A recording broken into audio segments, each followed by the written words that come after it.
Good evening, my friend. Tonight you are far away from the noise of the modern world,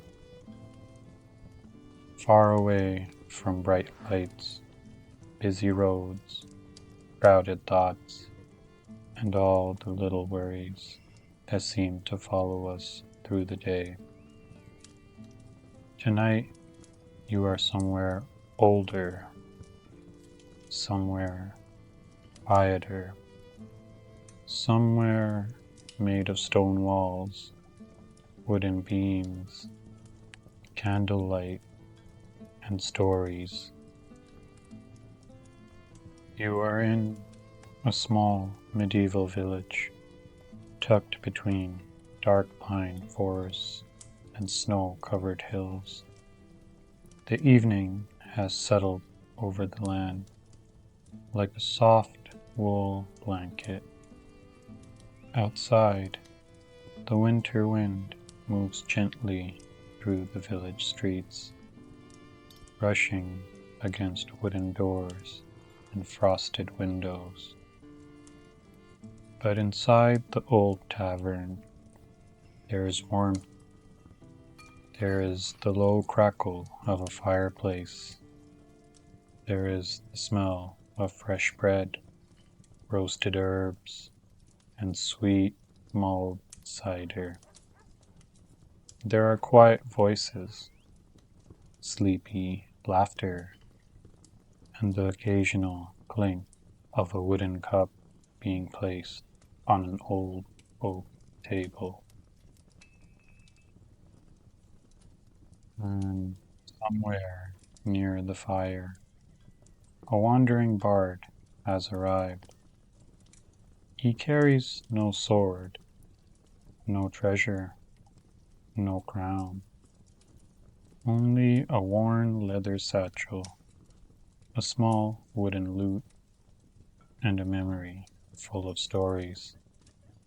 Stories of feasts in golden halls, of goblins who were not always wicked, of elves who walked beneath moonlit trees, of dwarves who carved songs into stone, and of one quiet journey through the old kingdom, long after the rest of the world had already gone to sleep. So settle in now. Let your shoulders soften. Let your breathing become easy. And let the fire beside you burn low and golden as the wandering bard begins his fireplace tale. The tavern was called the Silver Stag. It stood at the edge of the village, Brindlebrook, where the last cobbled road disappeared into the forest. Travelers often stopped there before crossing the northern hills. Merchants came with carts of wool, salt, iron tools, and dried apples. Hunters came with stories of tracks in the snow. Farmers came when the day's work was done, brushing frost from their sleeves as they stepped inside. And sometimes, when the weather turned cold enough, stranger guests arrived too. A dwarf with a beard braided in copper rings, an elf wrapped in a silver-green cloak, a goblin trader with a squeaky cart and more confidence than good sense, a knight without a banner, a monk with a raven on his shoulder, and once or twice each winter, a wandering bard. On this particular evening, snow had begun falling just before sunset. Not heavily, not like a storm, only soft white flakes drifting down from the clouds, floating through the air as if the sky itself had grown sleepy. The village roofs were dusted with white. Lanterns glowed in the shadows. Smoke rose from chimneys, thin silver trails. And at the end of the main road, the silver stag shone with warm orange light. Inside, the tavern was full, but not noisy. The kind of full that feels comforting. The kind where every table has someone resting at it. Where cloaks hang steaming near the door. Where boots are stretched toward the fire. And every face looks softer in the candlelight. The fireplace was huge, built from river stones, darkened by many years of smoke.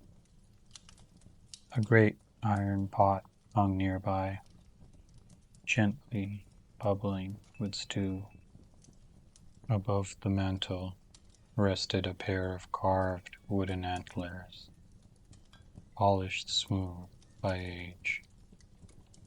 Beside the fire sat an old hound named Barley, who had long ago decided that guarding the tavern mostly meant sleeping in the warmest spot.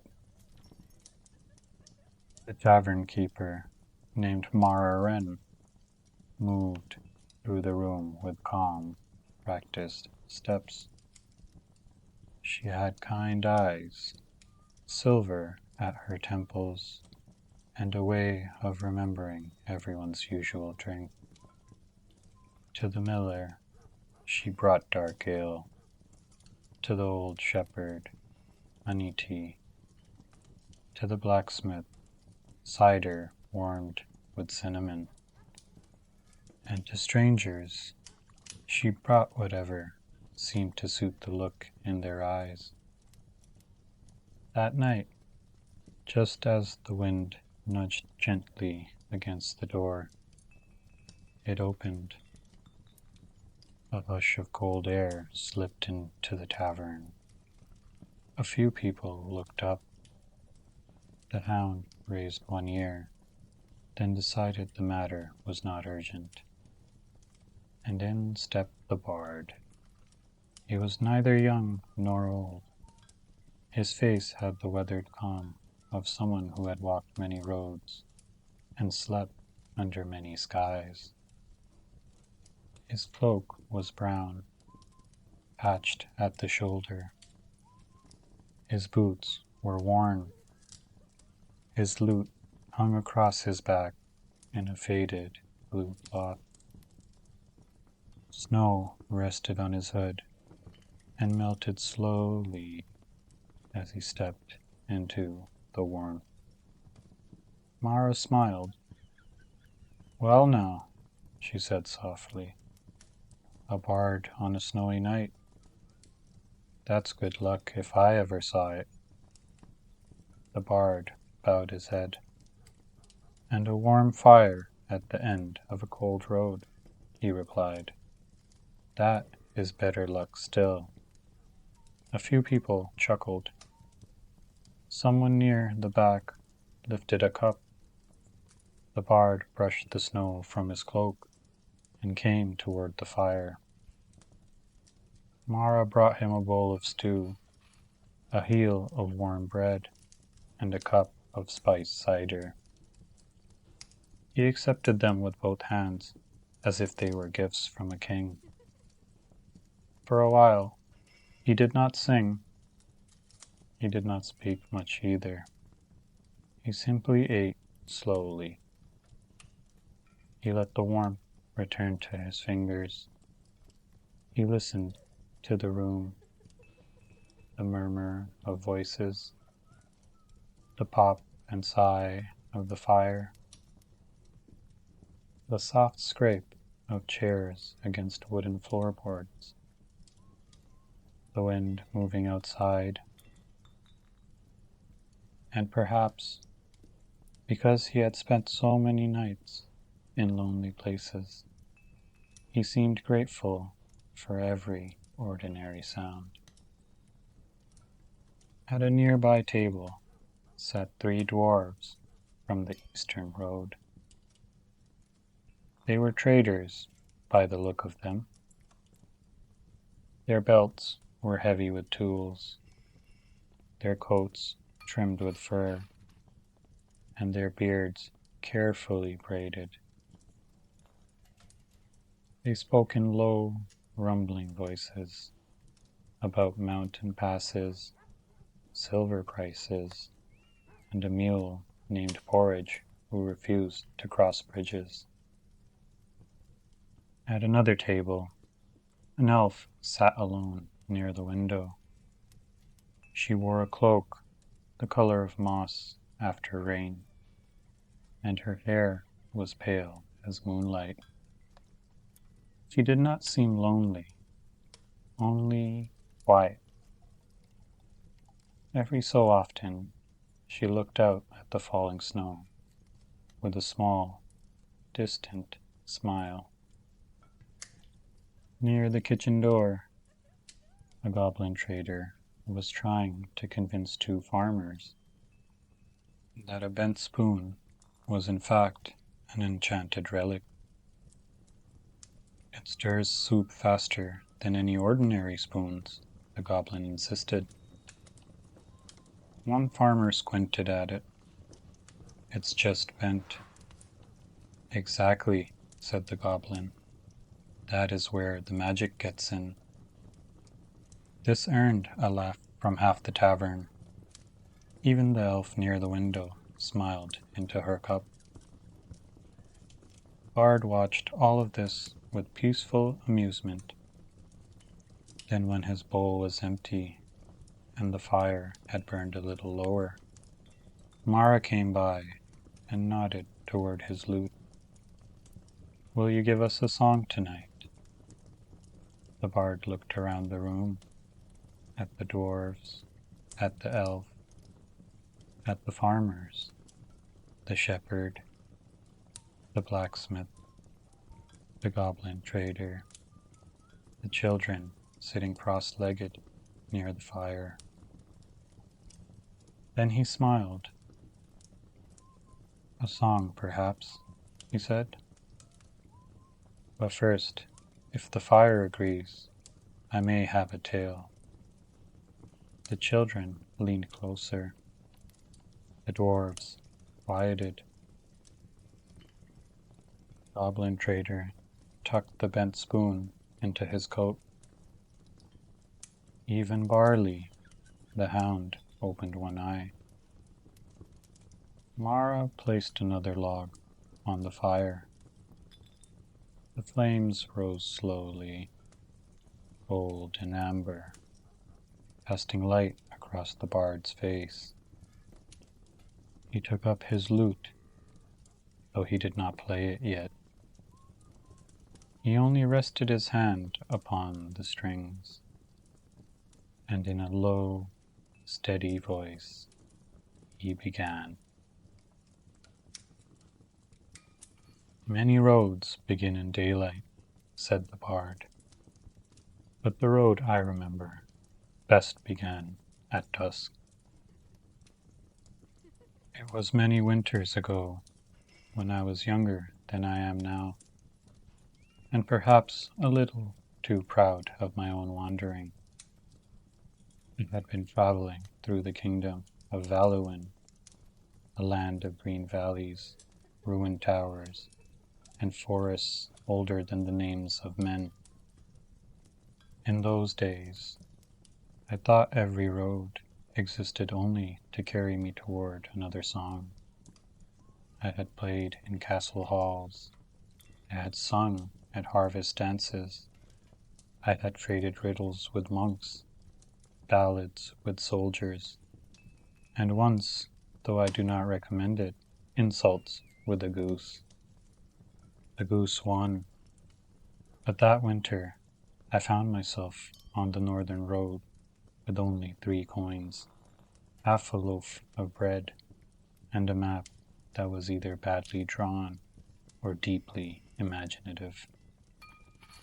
Snow had begun to fall. My cloak was thin. My stomach was loud. And I was very nearly ready to admit that adventure is much nicer after supper. That was when I saw smoke rising beyond the trees. Not much smoke, only a thin line, pale against the evening sky. But where there is smoke, there is usually fire. And where there is fire, there may be soup. So I followed it. The bard paused. The tavern listened. The fire crackled softly. The path led me through a pine forest. The trees stood tall on either side, their branches heavy with snow. Every step made that soft winter sound, quiet crunch of boots pressing into fresh white powder. The world had become very still. No birds called, no carts creaked, no voices carried, only the snow falling, only my breath in cold air. And far ahead, the faint glow of firelight. After some time, I came to a clearing. In the center stood an inn, a very small inn, smaller than this one, though just as welcoming. Its roof was steep and white with snow. Its windows glowed yellow. Above the door hung a wooden sign, worn nearly smooth by the weather. I could just make out the name, The Last Ember. A fine name, I thought, a hopeful name. So I knocked. The door opened almost at once, and there stood a dwarf. At this, the 3 dwarves in the silver stag looked very pleased. The bard nodded toward them respectfully. A broad-shouldered fellow with a beard black as coal and eyes bright as the fire behind him. He looked me up and down and said, "You're either a bard, a beggar, or very poorly equipped king." I told him, "On a good night, I have been all 3. He stared at me for a moment. Then he laughed so hard the snow shook from the roof. "Come on in, then," he said. "A man who can answer foolishly deserves soup." And that is how I entered the Last Ember. Inside, the inn was warm and low-ceilinged. Bundles of dried herbs hung from the beams. Copper pots lined the walls. The fireplace was round and deep, built into the center of the room, so everyone could sit around it. And there were guests already gathered there, a dwarven family from the mountain road, 2 human woodcutters, an old woman knitting a red scarf, a young elf with a harp across his knees, and 3 goblins playing bards with what appeared to be acorns, buttons, and one suspiciously shiny tooth. No one seemed alarmed by anyone else. This was unusual in those days. Most inns had opinions about goblins. Most goblins had opinions about inns. But the Last Ember seemed to have decided that winter was too cold for arguments. The dwarf who had opened the door introduced himself as Borin Earthmantle. He was the keeper of the inn. His wife Dalla brought me soup, so thick my spoon stood upright in it. His children watched me with wide eyes, waiting to see whether I would do anything bard-like. So I did the simplest thing. I played a soft tune, nothing grand, nothing fit for a royal court, just a small fireside melody. The kind that sounds as if it has always existed somewhere in the room, waiting for someone to remember it. The elf joined me for a while, plucking his harp with gentle fingers. One of the goblins hummed along. A woodcutter tapped the rhythm on his cup. And little by little, the storm outside seemed farther away. That is the first lesson I learned at the last ember. A fire can warm the hands, but a shared song warms the distance between strangers. The bard let that line rest. In the Silver Stag, no one spoke. Even the goblin trader had gone still, his clever eyes reflecting the flames. Later that night, the bard continued. After supper had been eaten and cups had been filled, Borin told us why the inn was called the Last Ember. Long ago, he said, before the northern road was safe, travelers crossing the forest often lost their way. Snowstorms came quickly in that region. Lanterns blew out, and many people never made it from one village to the next. So Borin's grandfather built the inn beside the old road. He vowed that as long as he lived, there would always be one fire burning there, one ember kept alive, one light for the lost. Through wars, storms, lean harvests, and lonely years, the fire was never allowed to die. Even when no guests came, even when the road was empty, even when the forest seemed to swallow the world, someone always tended the flame. And because of that, people began to say that if you were lost in the northern woods, you should listen for the fire. Not look for it, listen. Because the last ember was not only a place, it was a promise. Now, being younger then, and not yet wise enough to leave a beautiful mystery alone, I asked Borin what that meant. How does one listen for a fire? The room grew quiet. The old woman stopped knitting. The elf lowered his harp. The goblins stopped cheating at cards, or at least did so more quietly. Borin looked into the flames. Then he said, "Some fires crackle only in hearts. Others crackle in the heart. If you are truly lost, you will know the sound." The bard smiled faintly. I pretended to understand. This is a useful skill for young men, especially young bards. But I did not understand. Not then. That night, the storm grew stronger.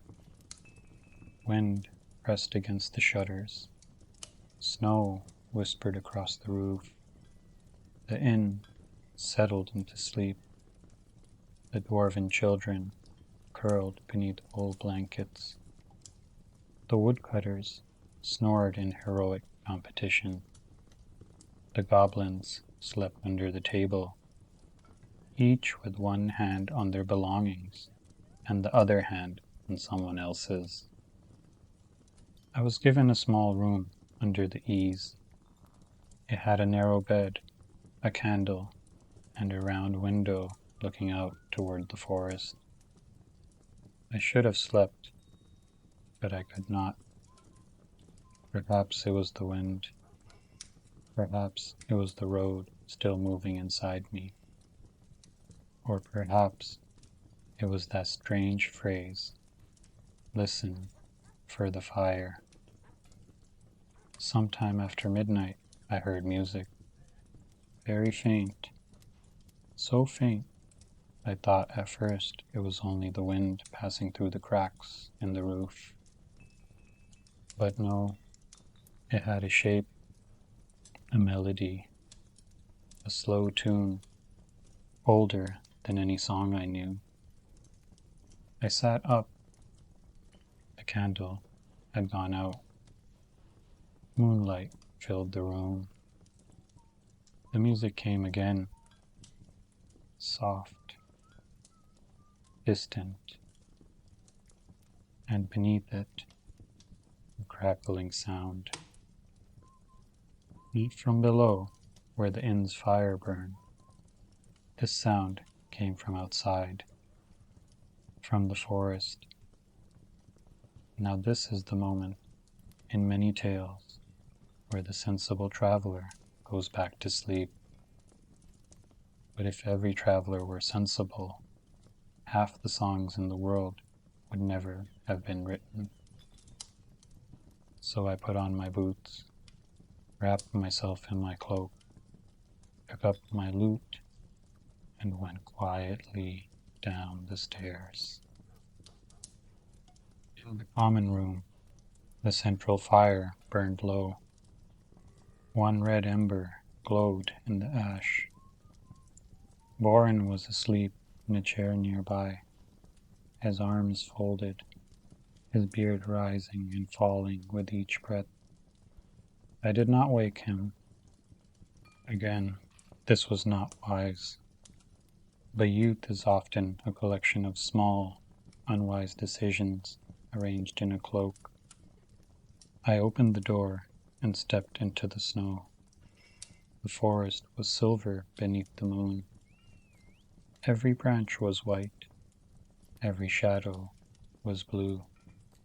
The storm had passed, leaving the world silent and bright. And there, between the trees, I saw a line of tiny lights. They flickered like sparks, not lanterns, not stars, sparks. They floated just above the snow, drifting deeper into the forest.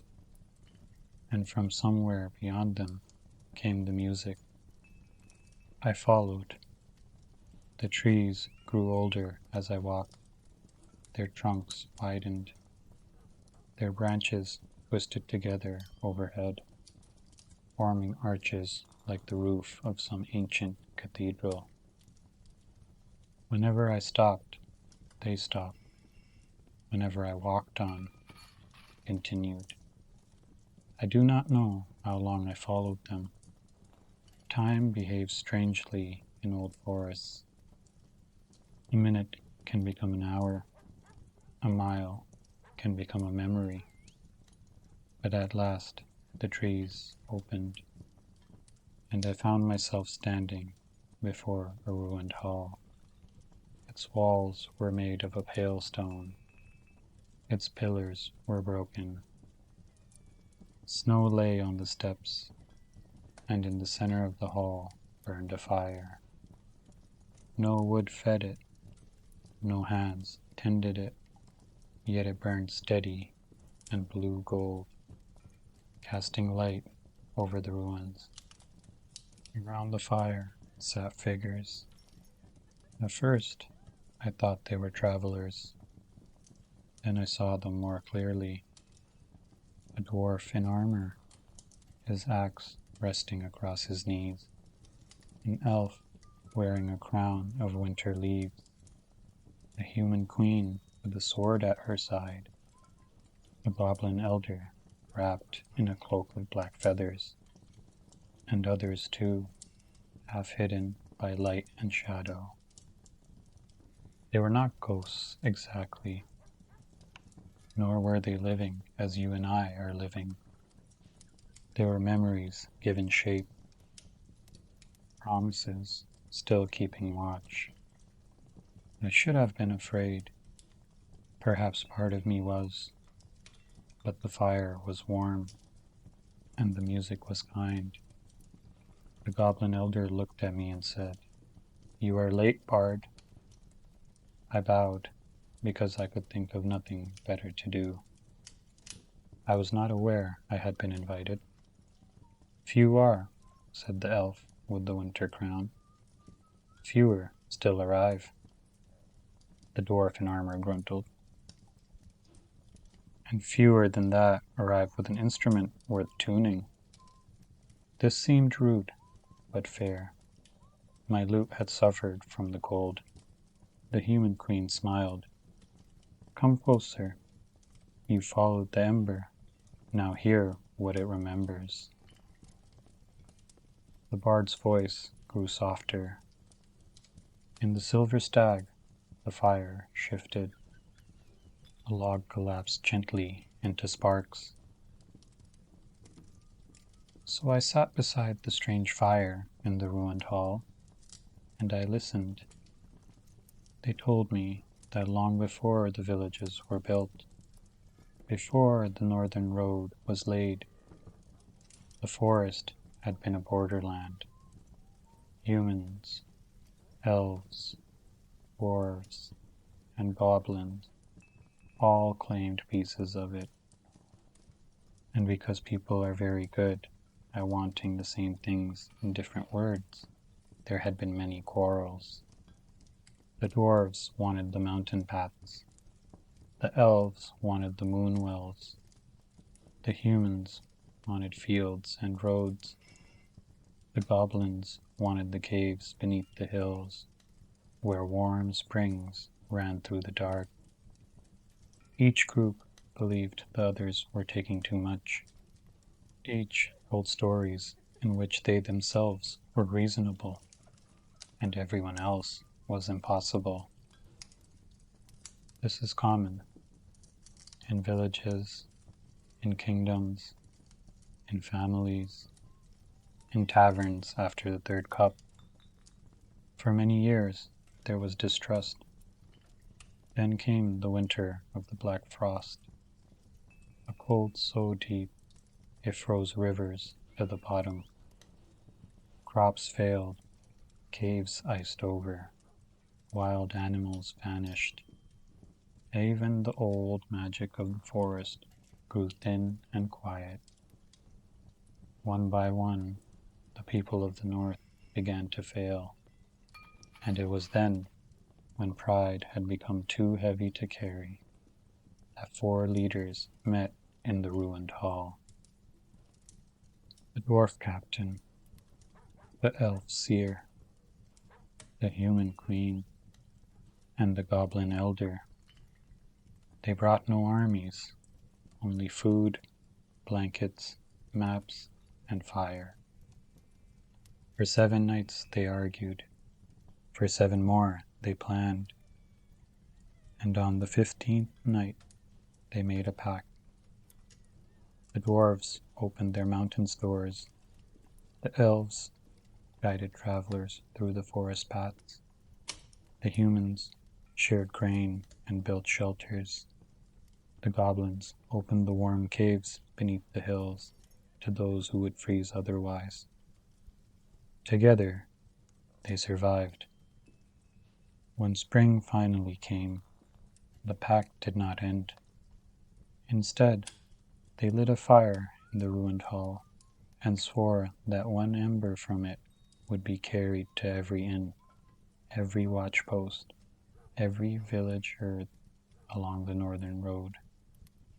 So no traveler would be left alone in the dark, so no people would forget that warmth is the strongest when shared. The last ember was one such earth, a child of that ancient fire, and Boran Hearthmantle's family had guarded it for generations. I listened until the stars began to pale. Then the human queen turned to me. "Songs are how memory travels," she said. "You will carry this one." I told her I was not sure I was worthy.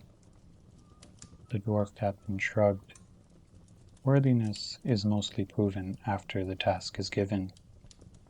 The goblin elder leaned close and added, "Also, if you refuse, we shall haunt your socks." This was quite persuasive, so I accepted. The elf seer reached into the blue-gold fire and drew out a single ember. It did not burn her hand. It glowed like a tiny sunrise. She placed it in a small iron lantern and gave it to me. "Bring this back to the inn," she said. "The old fire there is fading.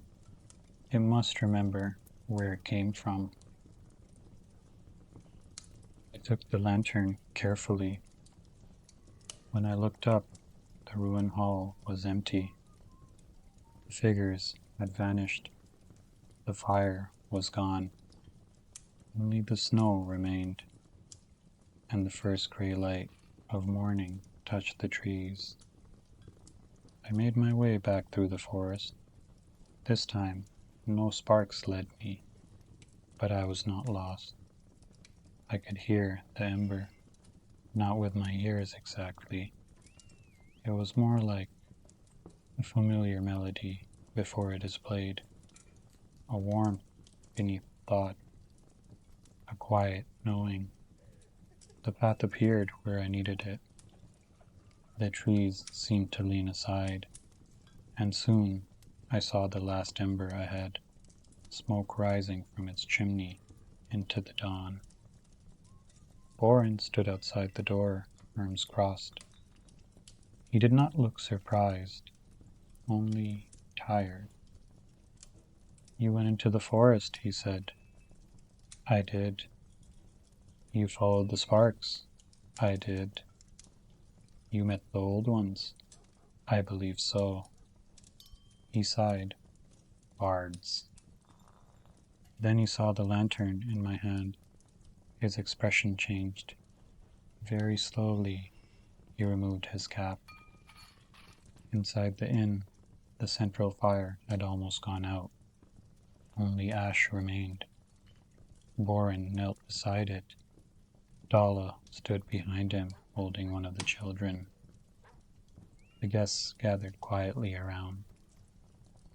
Even the goblins removed their hats, though one of them had to borrow a hat first in order to remove it. I opened the lantern. The ember inside pulsed softly. Boran took it with both hands. He placed it in the ashes. For a moment, nothing happened. Then the ash stirred. A red glow spread outward. A small flame appeared. Then another. Then another.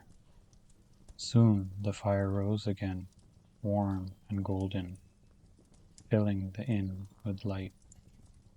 No one cheered. Some moments are too deep for cheering. Instead, everyone simply stood close to the warmth. The elf with the harp began to play the same melody I had heard in the forest. The old woman resumed knitting, though her eyes were wet. One of the dwarven children leaned against Boran's leg, and I understood, at last, what it meant to listen for the fire. It means listening for the place where you are not alone. It means hearing the call of warmth, even when the world feels cold. It means remembering that every hearth is connected to another, every kindness to an old kindness, every story to the ones before it, and every traveler, no matter how far they have wandered, may still find their way back to the light. The bard felt silent. For a long moment the silver stag was still. The children near the fire looked half asleep, their eyes heavy but glowing with wonder. The dwarves sat thoughtfully, their cups untouched. The elf by the window looked out at the snow, and her expression was soft and far away. The goblin trader cleared his throat. Then, very quietly, he took the bent spoon from his coat and placed it on the table. "Not enchanted," he whispered to the farmer beside him. "Probably." The farmer patted his shoulder. "A brave confession." Mara smiled and moved gently through the room, refilling cups, placing blankets over sleepy children, lowering the lamps one by one. Outside, the snow continued to fall. Inside, the fireplace burned steady and low. The bard lifted his lute and began to play. Not a bright tavern song, not a tune for dancing, but the soft melody from the forest, the one carried by sparks, the one remembered by stone halls and winter trees. The notes moved slowly through the room. They curled around the beams. They settled into corners. They rested over each guest like a warm cloak. The dwarves hummed along in deep voices. The elf added a harmony so delicate it seemed almost made of moonlight. Even the goblin trader joined in after a while, though he pretended he was only clearing his throat. And as the music continued, the tavern seemed to change. Not in any grand, magical way. No walls vanished, no crowns appeared, no ancient kings stepped through the door. But something softened. The strangers in the room no longer felt quite like strangers. The cold outside no longer felt quite so near. And every person there, from the blacksmith to the shepherd, from the elf to the goblin, seemed to remember something they had almost forgotten. That the world is wide, the roads are long, that winter comes to every kingdom eventually, but there are always fires, some in hearths, some in stories, some in the quiet kindness of those who make room beside them. The bard played until the candles burned low. One by one, the guests drifted into sleep. The farmers rested their heads on folded arms. The dwarves leaned back against the wall, snoring softly. The elf closed her eyes by the window. The goblin trader curled up beneath his cloak, one hand still protectively over his purse. Barley the hound sighed in his dreams. Mara sat near the fire at last, her work finished for the night. She looked at the bard. "Was it true?" she asked quietly. The bard smiled. "All good stories are true somewhere." "That is not an answer." "No," he said, "but it is a comfortable place to rest." Mara shook her head, amused. Then she looked into the flames. "My grandmother used to say every good inn keeps a little old magic in the fire." She was wise. She was terrifying. The two often traveled together. Mara laughed softly. And the room became quiet again. The bard set down his lute. The fire gave a gentle pop. Outside, the wind moved along the eaves. The night deepened, and the village of Brindlebrook slept beneath its blanket of snow. Now, my friend, let yourself stay here a little longer. There is nowhere else you need to be. The tale has been told. The road has ended for tonight. The fire is still warm. You are safe inside the Silver Stag. The wooden walls hold back the winter. The candlelight glows softly. The old hound sleeps beside the hearth. The last few guests breathe slowly in their dreams. And the wandering bard rests in a chair near the fire, his cloak folded around him, his lute quiet at his side. Outside, snow gathers gently on the rooftops. It covers the road. It softens the fields. It settles on fence posts, wagon wheels, and the bare branches of sleeping trees. The whole village is still, and beyond the village, the forest waits in silver silence. Perhaps, deep among the pines, the ruined hall still stands. Perhaps the ancient fire still burns there on nights when the moon is bright. Perhaps the old queen, the dwarf captain, the elf seer, and goblin elder still sit together in memory, keeping watch over the northern road. Or perhaps they are only a story. But even if they are only a story, that is enough. Stories can be fires too. They can warm the cold places. They can light the path when the road is hard to see. They can remind us that we are not the first to be tired, not the first to wander, not the first to need rest, and not the first to find comfort in a small circle of light while the darkness waits outside. So breathe slowly now. Let the fire crackle. Let the wind pass by. Let the snow fall. You do not have to follow the sparks tonight. You do not have to solve the old riddles. You do not have to cross the forest or climb the mountain road. Tonight, you may simply rest. The feast is over. The cups are empty. The songs have faded. The fire is low and golden.